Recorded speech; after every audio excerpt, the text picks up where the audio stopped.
Hello everyone, good morning to all of you. Welcome to logic Pathshala. आज की इस video में हम कवर करेंगे 21 अक्टूबर 2022 के इम्पॉर्टेंट करंट अफेयर्स के क्वेश्चंस। फ्रेंड्स, मैंने यहाँ पे सभी क्वेश्चन सिलेक्टेड लिए हैं जो कि आपके आने वाले सभी एग्जाम में आपको काफ़ी हेल्प करेंगे।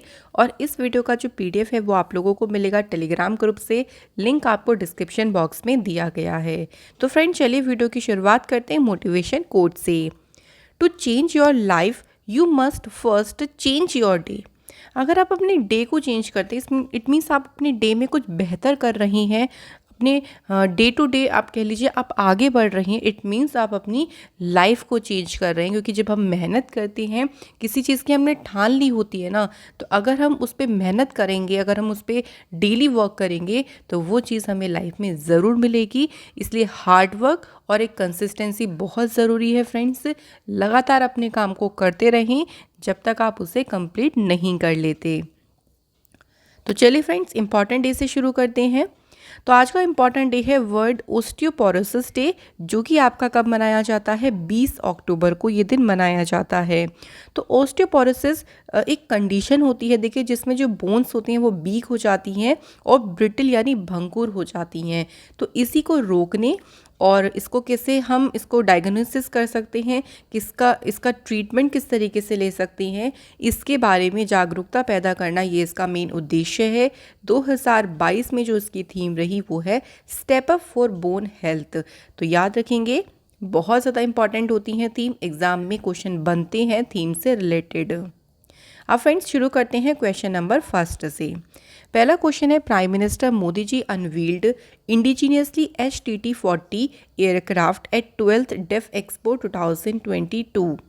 अब यहाँ बताना है कि जो HTT-40 ये जो ट्रेनर एयरक्राफ्ट है, इसे किस कंपनी के द्वारा डिज़ाइन किया गया है। तो इसे डिज़ाइन किसने किया है? तो फ्रेंड्स, यहाँ पे करेक्ट आंसर हो जाएगा हिंदुस्तान एरोनॉटिक्स लिमिटेड ने जो है वो इसे डिज़ाइन किया है। अच्छा, क्वेश्चन में ही क्वेश्चन ये बन रहा है कि जो 12th डेफ एक्सपो 2022 है, इसको जो है वो इसका उद्घाटन किसने किया है? तो इसे इनॉग्रेट किया है प्राइम मिनिस्टर मोदी जी ने। और इसे कहाँ पर इनॉग्रेट किया है? तो ये भी याद रखेंगे, गांधीनगर, गुजरात में। तो ये दो क्वेश्चन तो देखिए यहाँ से बन गए। और तीसरा है कि इसमें जो एयरक्राफ्ट है जिसको अनवील किया गया, इसे बनाया है हिंदुस्तान एरोनॉटिक्स लिमिटेड ने। तो HTT-40 जो है इसका यूज़ किया जाएगा बेसिक फ़्लाइट ट्रेनिंग में, एरोबेटिक्स में, इंस्ट्रूमेंट फ्लाइंग में, और जो भी क्लोज फॉर्मेशन फ्लाइंग है, फ्लाइट्स होंगी, उसमें इसका इस्तेमाल किया जाएगा। ये पहला ऐसा डिफेंस एक्सपो है जहाँ पे उन्हीं चीज़ों को लिया गया है जो मेड इन इंडिया है, उन्हीं चीज़ों को शामिल किया गया है जो इंडिया में ही बनाई गई है। और इसमें सिर्फ और सिर्फ इंडियन कंपनीज ने ही पार्टिसिपेट किया है। इसकी जो थीम रखी गई वो भी याद रखेंगे, पाथ टू प्राइड जो है फ्रेंड्स, इसकी थीम रखी गई। तो ये कुछ इंपॉर्टेंट पॉइंट्स है जो कि फ्रेंड्स हमको याद रखने हैं। अगले क्वेश्चन पे बढ़ते हैं। नेक्स्ट क्वेश्चन है हमारा, who has addressed the national conference on tourist police scheme in new Delhi recently. तो हाल ही में फ्रेंड्स किसने नई दिल्ली में पर्यटक पुलिस योजना पर एक राष्ट्रीय सम्मेलन को संबोधित किया है? तो इसे संबोधित किया है लोकसभा स्पीकर ओम बिरला जी ने जो है इसे संबोधित किया है। अब फ्रेंड्स, यहाँ से मैं आपको मोदी से रिलेटेड कुछ और इम्पॉर्टेंट न्यूज़ को रिवाइज करा देती हूँ।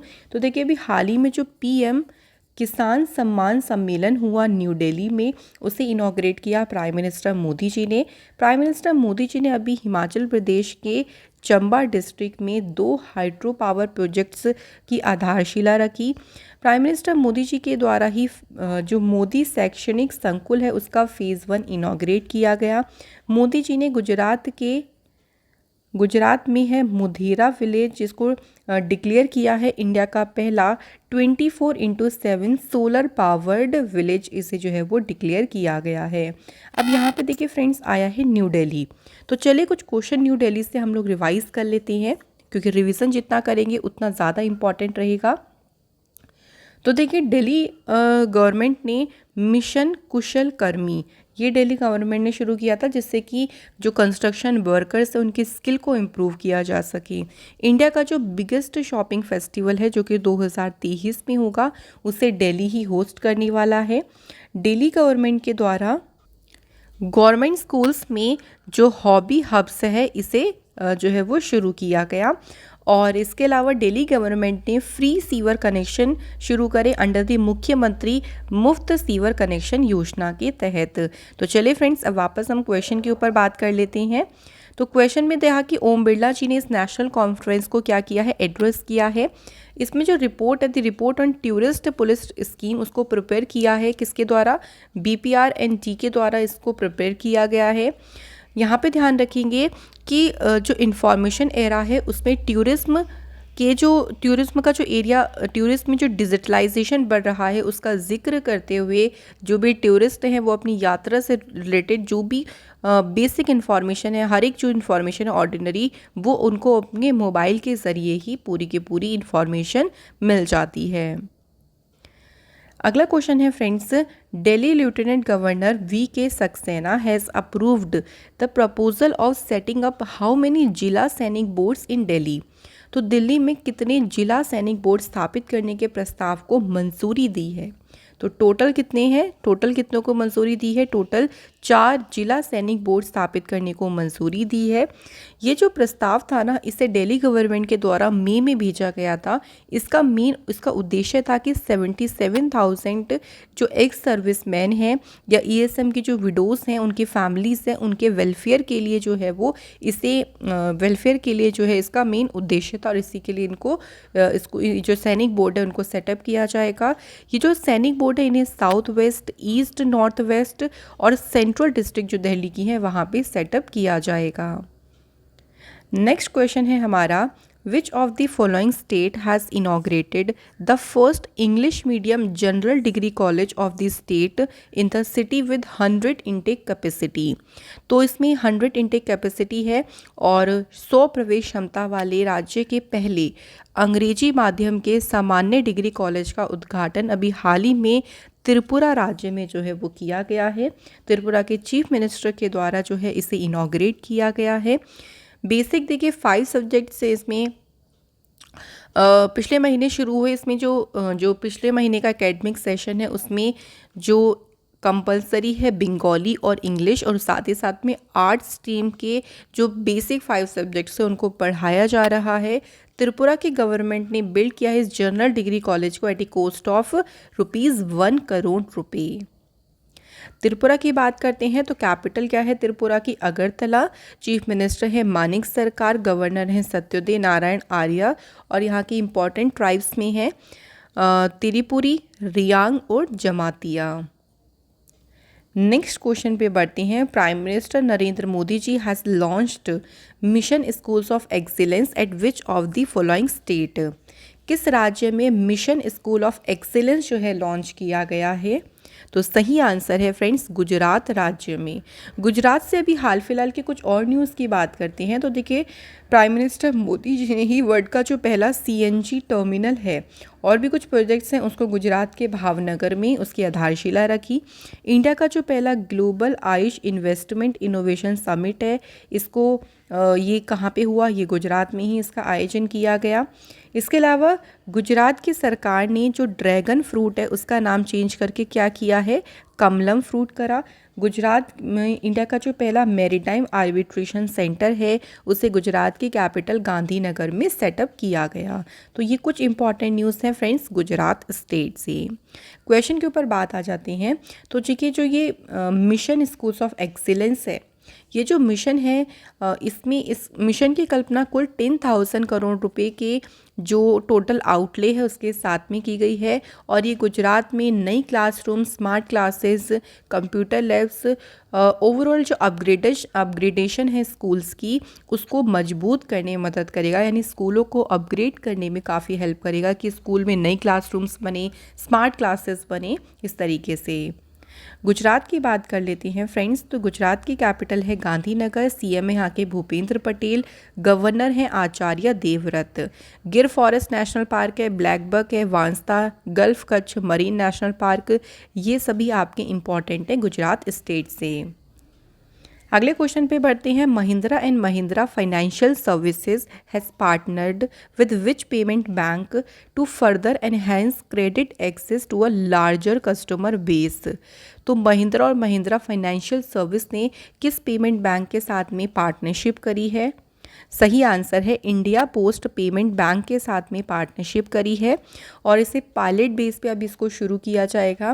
तो ये जो स्कीम है, सबसे पहले जो आईपीबी यानी India post payment bank branches जो महाराष्ट्र मध्य प्रदेश में है, पहले वहाँ पे इसको शुरू किया जाएगा और ये एक्सपेक्टेड है कि इसे all over the other states में भी नेक्स्ट 4 to 6 महीने में 4 to 6 मंथ में जो है वो इसे स्प्रेड यानी इसको और भी स्टेट्स में जो है इसे ओपन किया जाएगा। तो इसके साथ में जो आईपीबी है ऑल्सो एबल हो जाएगा to expand its financial product portfolio within the payment bank licensing framework. India post payment bank की स्थापना 1 सितंबर 2018 को हुई। हेडक्वार्टर इसका न्यू दिल्ली में है। एमडी सीईओ का नाम है जी वेंकटरमू और इसकी टैगलाइन है आपका बैंक आपका द्वार। कुछ रिसेंट के एमओयू के बारे में बात करें तो अभी कैश ने आईआरसीटीसी के साथ पार्टनरशिप करी to launch travel now pay letter facility के लिए कि आप बाद में पे कर सकते हैं, अपने ईएमआई बना सकते हैं अपने टिकट की। आरबीएल बैंक ने बुक माई शो के साथ पार्टनरशिप करी प्ले क्रेडिट कार्ड को लॉन्च करने के लिए। आईडीबीआई ने पार्टनरशिप करी है वायना नेटवर्क के साथ on supply chain finance. DBS ने सैंडबॉक्स के साथ पार्टनरशिप करी to launch DBS better world. HDFC ने एक एमयू साइन किया इंस्टीट्यूट ऑफ इकोनॉमिक के साथ मिलके, इकोनॉमिक ग्रोथ के साथ मिलके टू इस चीज़ के लिए। तो ये ध्यान रखेंगे फ्रेंड्स, ये सभी भी हाल ही के एमयू हैं। अगला क्वेश्चन है who has been appointed as a chairman and managing director of India trade promotion organisation. तो इस ऑर्गेनाइजेशन के जो अभी एमडी मैनेजिंग डायरेक्टर पद पे अपॉइंट हुए हैं उनका नाम है फ्रेंड्स प्रदीप खरोला जो है अपॉइंट हुए हैं। आईटीपीओ की बात करें यानी इंडिया ट्रेड प्रमोशन ऑर्गेनाइजेशन की बात करें तो एक नोडल एजेंसी है गवर्नमेंट ऑफ इंडिया की, जो कि एक्सटर्नल ट्रेड होता है, जो बाहरी व्यापार होता है देश का, उसको बढ़ावा देने के लिए काम करती है एजेंसी। इसकी स्थापना 1977 में हुई। हेडक्वार्टर इसका न्यू दिल्ली में है। रिसेंट के अपॉइंटमेंट्स की बात करें तो अभी हाल ही में कंट्रोलर जनरल ऑफ अकाउंट्स के पद पे अपॉइंट हुई हैं भारती दास। राजस्थान हाई कोर्ट में नए चीफ जस्टिस बने हैं पंकज मित्तल। कर्नाटक हाई कोर्ट के नए चीफ जस्टिस बने हैं पीवी बोराले और जम्मू कश्मीर और लद्दाख हाई कोर्ट के चीफ जस्टिस बने हैं एएम मागरी। चीफ जस्टिस पे आपको एक अलग से भी वीडियो मिल गई है जिसमें आपको सभी जितने भी हमारे हाई कोर्ट्स हैं उनके चीफ जस्टिस याद कराए गए हैं मेमोरी ट्रिक से। अगर आपने वीडियो नहीं देखी हो तो आपको वो वीडियो मिल जाएगी करंट अफेयर्स टॉपिक्स प्लेलिस्ट में। अगले क्वेश्चन पे बढ़ते हैं। In which state will the 5th Khelo India youth games 2022 be held. इनमें से कौन से स्टेट में खेलो इंडिया यूथ गेम्स का आयोजन होगा? तो सही आंसर है मध्य प्रदेश में जो है फ्रेंड्स इसका आयोजन किया जाएगा। अच्छा फ्रेंड्स, यहाँ पे तेलंगाना स्टेट आई है तो चलिए मैं आपको कुछ न्यूज़ रिवाइज करा देती हूँ। तो इंडिया की जो पहली फॉरेस्ट यूनिवर्सिटी है उसको तेलंगाना में एस्टेब्लिश किया जाएगा। इंडिया का जो पहला ओपन रॉक म्यूज़ियम है उसे तेलंगाना की कैपिटल हैदराबाद में सेटअप किया गया।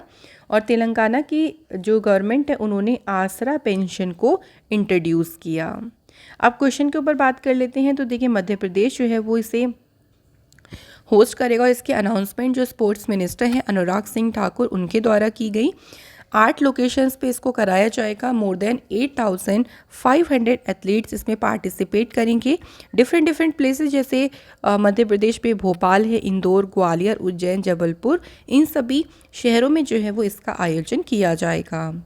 मध्य प्रदेश के चीफ मिनिस्टर हैं शिवराज सिंह चौहान। इंपॉर्टेंट डैम्स में ध्यान रखेंगे बाणसागर डैम जो कि सोन रिवर पे है। इसके अलावा गांधी सागर डैम ध्यान रखेंगे चंबल रिवर पे। इंदिरा सागर डैम नर्मदा रिवर पे है। ओमकारेश्वर डैम है नर्मदा रिवर पे। तो ये आपके इंपॉर्टेंट डैम्स हैं मध्य प्रदेश में। नेक्स्ट क्वेश्चन है हमारा who has won a gold medal in the men's javelin with the throw of 81.23 meter at the National Open Athletics Championship जो कि हुई बेंगलुरु में। तो इनका जो थ्रो रहा वो था 81.23 मीटर का और इन्होंने जीता है गोल्ड मेडल। नाम बताना है इनका, तो राइट आंसर है D P Manu is the right answer. Question थोड़ा सा अलग तरीके से भी बन सकता है कि डी पी मनु ने कौन सा मेडल जीता, इस तरीके से भी। और इसमें जो सिल्वर मेडल जीता है farmer national champion Rohit Yadav ने जीता, और ब्रॉन्ज मेडल जीता है किशोर कुमार जेना ने। फ्रेंड्स, इसी के साथ हमारे करंट अफेयर्स के क्वेश्चंस यहाँ पे हो जाते हैं कंप्लीट। टाइम आता है फ्रेंड्स स्टैटिक जीके के कुछ इंपॉर्टेंट टॉपिक कवर करने का, तो अभी हम आर्टिकल्स को कवर कर रहे हैं। आज हम फंडामेंटल राइट्स करेंगे, जो कि आपके 6 हैं टोटल, और ये आर्टिकल 14 से लेके आर्टिकल 35 तक है। और कौन सा पार्ट है इसका, पार्ट 3 यानी भाग 3। तो क्वेश्चन कभी डायरेक्ट भी बन जाता है कि भाग 3 में किसके बारे में बताया गया है, fundamental rights of Indian citizens के बारे में। तो आप देख सकते हैं ये 6 फंडामेंटल राइट्स हैं, इसमें भी हम डिटेल में पढ़ेंगे। राइट टू इक्वालिटी, तो इक्वालिटी का जो अधिकार, ये जो आपका फंडामेंटल राइट है, ये आर्टिकल 14 से लेके 18 तक है। इसे हम हिंदी में बोलते हैं समता का अधिकार।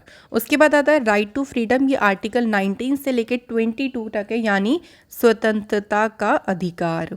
नेक्स्ट आता है राइट अगेंस्ट एक्सप्लॉयटेशन, ये आर्टिकल 23 और 24 में इसका वर्णन है। इसे हम हिंदी में बोलते हैं शोषण के विरुद्ध अधिकार। Right to freedom of religion, इसका आपको वर्णन है आर्टिकल 25 से लेकर 28। तो हिंदी में से क्या बोलेंगे, धर्म की स्वतंत्रता का अधिकार। इसके बाद कल्चरल एंड एजुकेशनल राइट्स, जो कि आपके आर्टिकल 29-30 में है, यानी संस्कृति और शिक्षा संबंधी अधिकार। और राइट टू कॉन्स्टिट्यूशनल रेमेडीज, ये आर्टिकल 32 में दिया गया है, और इसका मतलब है संवैधानिक उपचारों का अधिकार।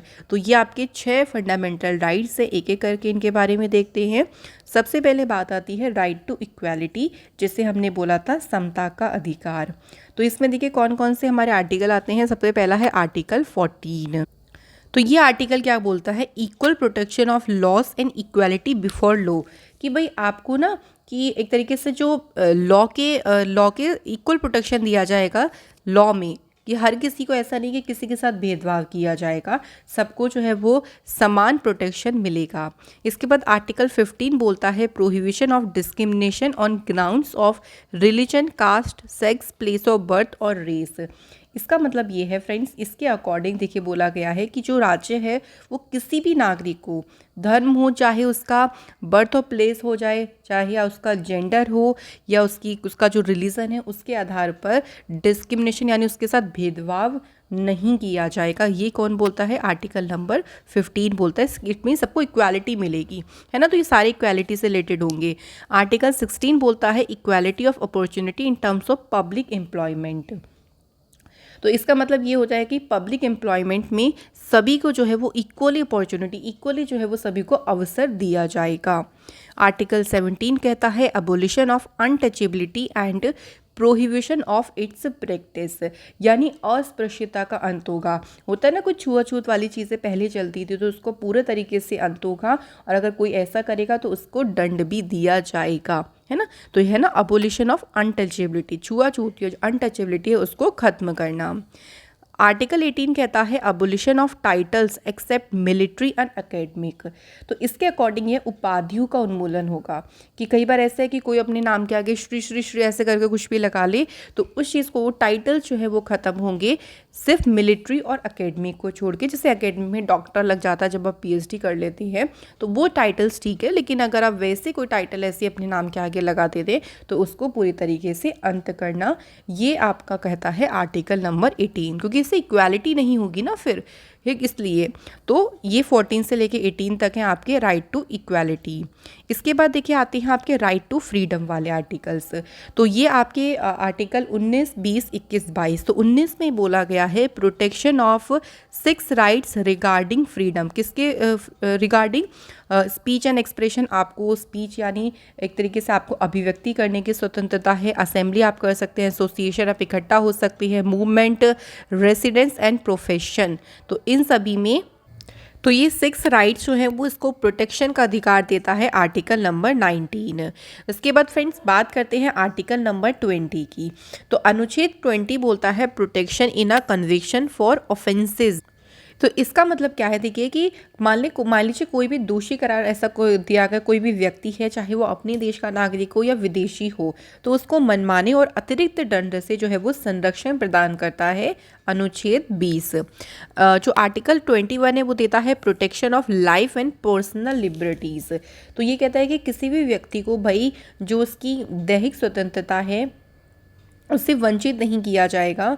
मतलब एक तरीके से उनको प्रोटेक्शन देता है, उनकी जो पर्सनल लिबर्टी है, उनकी जो लाइफ है उसकी प्रोटेक्शन देता है। इसी में आर्टिकल 21 का ए है जो कि राइट टू एलिमेंट्री एजुकेशन है, बहुत ही ज़्यादा इंपॉर्टेंट है। 6 से 14 साल की जो आयु के बच्चे हैं उनको फ्री और अनिवार्य शिक्षा उपलब्ध कराना, ये आर्टिकल 21 के ए में है, तो ये ध्यान रखेंगे।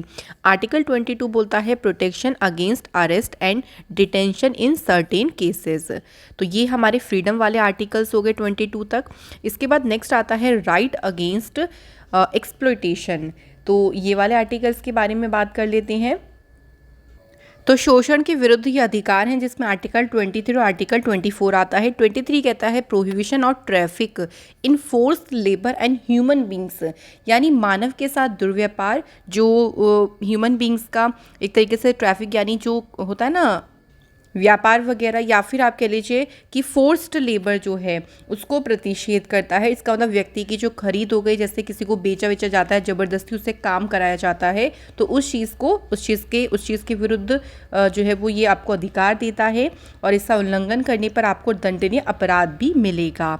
आर्टिकल 24 बोलता है prohibition of employment of children in companies and factories, कि जो बच्चे हैं 14 साल से कम उम्र के आयु के बच्चे हैं उनको कारखाने हो गए या किसी भी ऐसे जोखिम भरे काम पे नियुक्त नहीं किया जा सकता, ये कहता है आर्टिकल 24।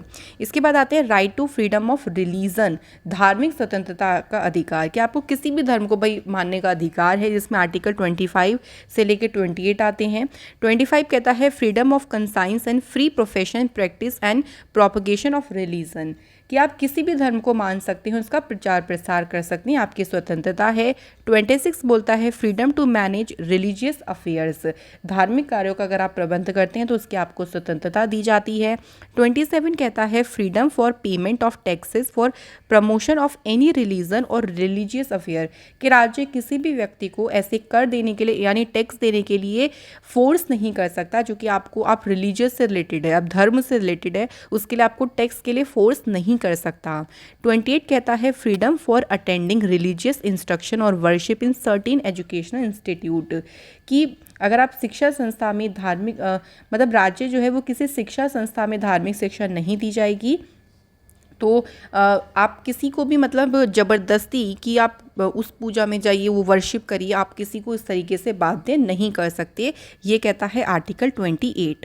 थोड़ी सी वीडियो लंबी होगी क्योंकि आर्टिकल्स के बारे में डिस्कस भी मैं करती जा रही हूँ। नेक्स्ट है कल्चरल एंड एजुकेशनल राइट्स। तो फ्रेंड्स ये आपके आर्टिकल 29 और 30 में है कि आप संस्कृति और शिक्षा का जो आपको अधिकार दिया गया। 29 में कहता है protection of language, script and culture of minority, जो माइनॉरिटी है, अल्पसंख्यक है, उनके हितों का संरक्षण, कि कोई भी अल्पसंख्यक अपनी जो लिपि है, अपना जो कल्चर है उसको प्रोटेक्ट कर सकता है, उसको सुरक्षित रख सकता है, उसके पास ही अधिकार होता है। इसके बाद है आर्टिकल 30 जो कि कहता है rights of minority to establish and administer educational institute, कि शिक्षा संस्थाओं की स्थापना और प्रशासन करने का अधिकार है माइनॉरिटीज़ के पास में, तो कि वो अगर कोई भी एजुकेशनल इंस्टीट्यूट एस्टेब्लिश करना चाहते हैं तो उनके पास ही अधिकार है। और ये कौन सा आर्टिकल कहता है? आर्टिकल 30 बोलता है। इसके बाद छठा आता है राइट टू कॉन्स्टिट्यूशनल रेमेडीज़, यानी संवैधानिक उपचारों का अधिकार, जिसमें 32 आर्टिकल बोलता है right to move the supreme court for the enforcement और fundamental rights including the writs. तो रिट्स के बारे में पूछी जाती है कि जो 5 रिट्स हैं वो कौन कौन सी हैं। तो 5 रिट में सबसे पहले है हबियस कॉर्प्स, मैंडामस प्रोहिबिशन, उसके बाद है सट्योरी क्यो वॉरेंटो, इट मीन्स बंदी प्रत्यक्षीकरण, परमादेश, प्रतिषेध लेख, उत्प्रेषण और अधिकार प्रक्षा लेख। तो ये रिट्स के बारे में ध्यान रखेंगे। 5 रिट के बारे में यहाँ पे जो है वो बताया गया है कि सर्वोच्च न्यायालय को 5 तरह के रिट निकालने की शक्ति यहाँ पे क्या की है, दी गई है।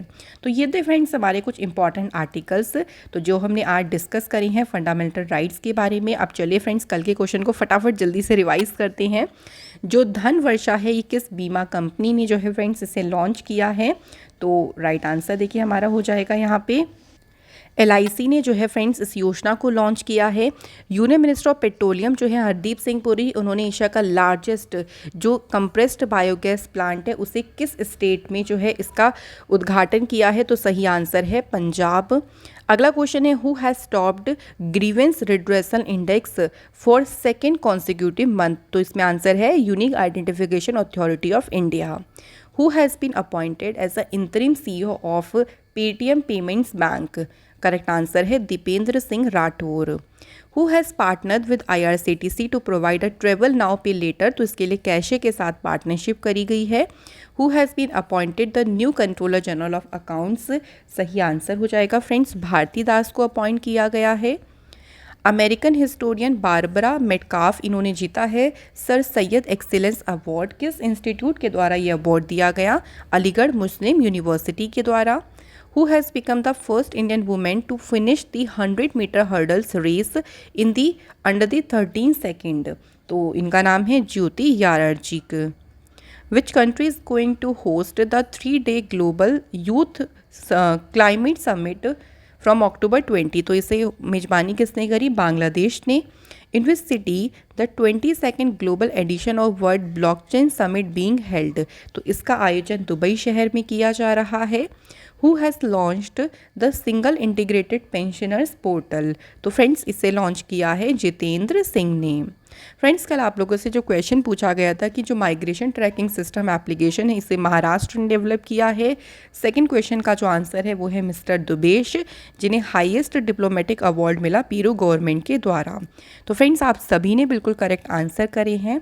आज के हमारे कमेंट है पल्लवी कुमारी, प्रदीप दास और Nitish Kumar. Thank you so much guys. तो चलिए आज के क्वेश्चंस में पहला क्वेश्चन है किस राज्य में जो बोनालू फेस्टिवल है वो शुरू हुआ है?